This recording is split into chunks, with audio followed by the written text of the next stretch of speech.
কানিস, জি sir. কেমন আছো? ভালো। ভালো? কেমন ভালো? মোটামুটি ভালো। রেজাল্ট কি? 7.5 ইন আইএলস।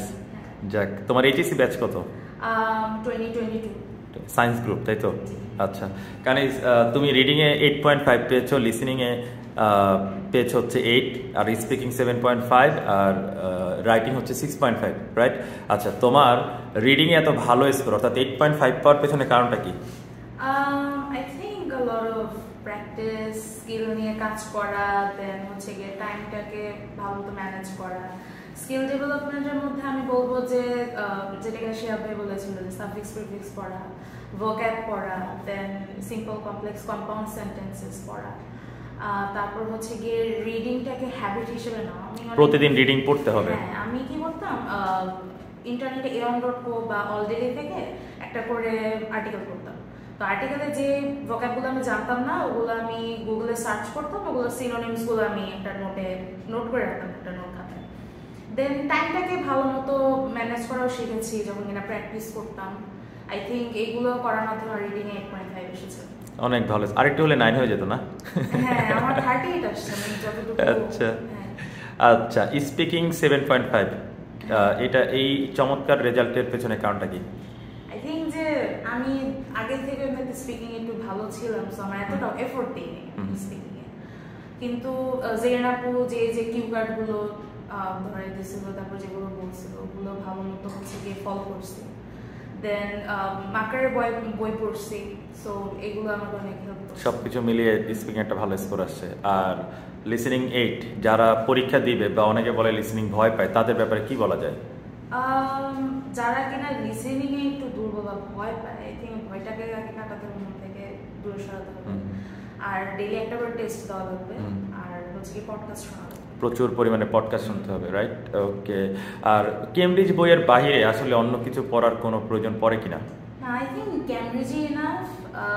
কেউ যদি বাইরে পড়তে চায় তাহলে পড়তে পারে, কিন্তু আমার মনে হয় যে কেমব্রিজই তাদের জন্য এনাফ। বোথ মানে 4টা মডিউলের জন্য কেমব্রিজ। তোমার পরীক্ষার সেন্টার কোনটা ছিল? আমার পরীক্ষার সেন্টার ছিল হচ্ছে গিয়ে ফিউচার এডুকেশন, আহমেদ টাওয়ারে। ও আচ্ছা আচ্ছা, পরিবেশটা কিরকম ছিল? ওই সেন্টারের পরিবেশটা কেমন লাগছে? তুমি কোনো প্রবলেম ফেস করছো কিনা? না, কোনো প্রবলেম ফেস করিনি। সবাই খুবই ফ্রেন্ডলি ছিল, যারা কিনা টেস্ট টেকার ছিল তারা খুবই ফ্রেন্ডলি ছিল, এবং কোনো ডিফিকাল্টিস আমি ফেস করিনি। যারা সামনে পরীক্ষা দিবে তাদের ব্যাপারে তোমার পরামর্শটা কি? আই থিঙ্ক যে তাদের স্কিল নিয়ে কাজ করা, প্রচুর ভোক্যাব পড়া, কারণ আইএলটিএস এর 4টা মডিউলে ভোক্যাবুলারি খুবই ক্রুশাল।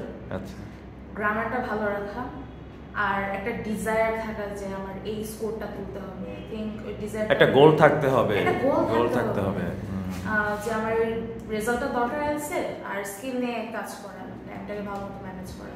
বুঝতে পেরেছি। এখন অনেক স্টুডেন্ট আছে যারা আইএলটিএস করতে ভয় পায়। এটা কি আসলে এরকম কোনো পরীক্ষা যে পারবো না? কারণ তুমি মাত্র ইন্টারটা দিয়ে আসলে, ইন্টারটা দিয়ে এসে আইএলটিএস করলে তোমার কাছে খুব ভয়টা লাগে নাই, বা তুমি পরিশ্রম করেছো, একটা ভালো রেজাল্ট করেছো। তো এরকম সামনে যারা পরীক্ষা দিবে তাদের এই ভয়টা কিভাবে দূর করতে হবে? আই থিঙ্ক যে তাদের আসলে মনের মধ্যে এটা রাখতে হবে যে আইএলটিএস জিনিসটা ইজি, বারবার বলতে হবে। আর ভয় করলে চলবে না, কারণ আইএলটিএস জিনিসটা আসলে অনেক ইজি, কারণ আমরা তো ছোট থেকেই ইংরেজি বলতেছি, এটা তো আর বড় কোনো ব্যাপার না। সো আর প্রতিটা মডিউলে একটু এফোর্ট দিলে একটা ভালো স্কোর পাওয়া যায়। সো আই থিঙ্ক এই ভয়টা যদি দূর করে ফেলা যায়, সোজা কথা সাহস করতে হবে, সাহস করতে হবে এবং নিয়মিত লেখাপড়া করতে হবে। নিয়মিত লেখাপড়া করতে হবে, কোনো গ্যাপ দেওয়া যাবে না, গ্যাপ দিলেই সমস্যা হয়ে যাবে, স্কোরটা কমে যাবে। আর ভালো একটা কোচিংয়ে পড়লে, ভালো একটা ট্রেনার দিয়ে পড়লে অবশ্যই একটা ভালো রেজাল্ট করা সম্ভব। একটা ভালো তো ট্রেনার লাগে, একজন ভালো মেন্টর। আইএলটিএস বাংলাদেশ কেমন সাপোর্ট দিছে? খুবই ভালো, তো আপনাদেরকে আগে থেকে জানি, সবাই খুবই ফ্রেন্ডলি এবং খুবই হেল্পফুল। আচ্ছা কানিজ, যারা ইন্টারের পরে বিদেশে যেতে চায় তাদের আসলে কখন আইএলটিএস দিলে বেটার হয়? তাদের কি অনেক জায়গায় পরীক্ষা দিয়ে তারপরে আইএলটিএস দেওয়া উচিত, নাকি প্ল্যান একটা থাকলে ওইটাতেই যাওয়া উচিত, কোনটা? আই থিঙ্ক যে তাদের যারা কিনা এইচএসসি পরে অ্যাপ্লাই করবে তারা হচ্ছে কি আগে এইচএসসি তে ফোকাস করো, দেন হচ্ছে কি আইএলটিএসটা দে। আর অ্যাপ্লাই করার 1 বছর আগে পরীক্ষা দিলে আই থিঙ্ক এনাফ। তারপর তারা যদি বাই এক্সাম দিতে চায় তাহলে তারা দিতে পারে। Oh that's great. Thank you Kaniz, thank you.